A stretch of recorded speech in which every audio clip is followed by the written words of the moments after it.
တင်းမာမှုများသည့် Mandalay Region အနှံ့ဆက်လက်မြင့်တက်နေပြီး မိုင်းလျင်မြောက်ငလမ်းမပေါ်တွင်စစ်ရင်များကိုမိုင်းဖြင့်တိုက်ခိုက်ခဲ့ကြောင်းဒေသတွင်သတင်းရင်းမြစ်များကဖော်ပြခဲ့သည်အစောပိုင်းအချက်အလက်များအရစစ်ရင်နှစ်စီးသည်ပောက်ကွဲမှုဖြစ်စေသောစက်ကရိယာတစ်ခုကြောင့်ထိခိုက်ခဲ့ပြီးစစ်သားများအကြားထိခိုက်ဒေဆုံးမှုများဖြစ်ပေါ်ခဲ့သည်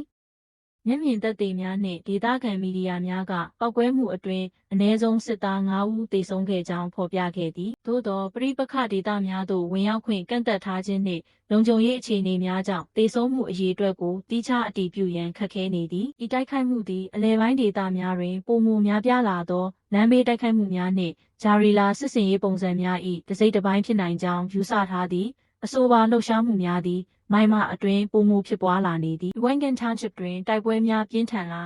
အခြားဖြစ်ရပ်တစ်ခုအဖြစ် Uwangan Township တွင်စစ်တပ်နှင့်တော်လှန်ရေးအဖွဲ့များအကြားပြင်းထန်သောတိုက်ပွဲများဖြစ်ပွားခဲ့ကြောင်းသတင်းများထွက်ပေါ်ခဲ့သည့်ဒေသခံအစည်းအဝေးခံချက်များအရတိုက်ပွဲအတွင်းအရာရှိတဦးအပါအဝင်စစ်သား10ဦးခန့်သေဆုံးခဲ့ကြောင်းဆိုသည်အခြားဘက်မှထိခိုက်ဒေဆုံးမှုများနှင့်ပတ်သက်သည့်အသေးစိတ်အချက်အလက်များမရှင်းလင်းသေးပါလုံခြုံရေးလေးလာသုံးသပ်သူများက Shin State နှင့်အနီးပတ်ဝန်းကျင်ဒေသများတွင်လက်နက်ကင်တိုက်ပွဲများထပ်ခါတလဲလဲဖြစ်ပွားနေခြင်းသည်ပဋိပက္ခ၏နယ်ပယ်ကျယ်ပြန့်လာမှုကိုပြသနေကြောင်းသုံးသပ်ထားသည် Mandalay Region နှင့် Uwangan Township တွင်ဖြစ်ပွားခဲ့သောအဖြစ်အပျက်များသည်မျက်နှာစာများစွာတွင်လုံခြုံရေးအခြေအနေမတည်ငြိမ်သေးကြောင်းဖော်ပြနေသည့်လမ်းဘေးမိုင်းတိုက်ခိုက်မှုများအသေးစားတပ်ဖွဲ့တိုက်ပွဲများနှင့်နယ်မြေထိန်းချုပ်မှုပြောင်းလဲမှုများသည်လက်ရှိလုံခြုံရေးပုံရိပ်၏အဓိကလက္ခဏာများဖြစ်နေသည်လေးလာသူများကမြင်းမြန်မြောင်းကလမ်းကြောင်းကဲ့သို့အခြေခံအဆောက်အအုံလမ်းကြောင်းများသည်မဟာဗျူဟာအရေးပါမှုရှိသောကြောင့်မကြာခဏပြစ်မှတ်ထားခံရကြောင်းပြောကြားထားသည်တစ်ချိန်တည်းတွင်မြို့နယ်ဒေသများတွင်ဖြစ်ပွားသောတိုက်ပွဲများက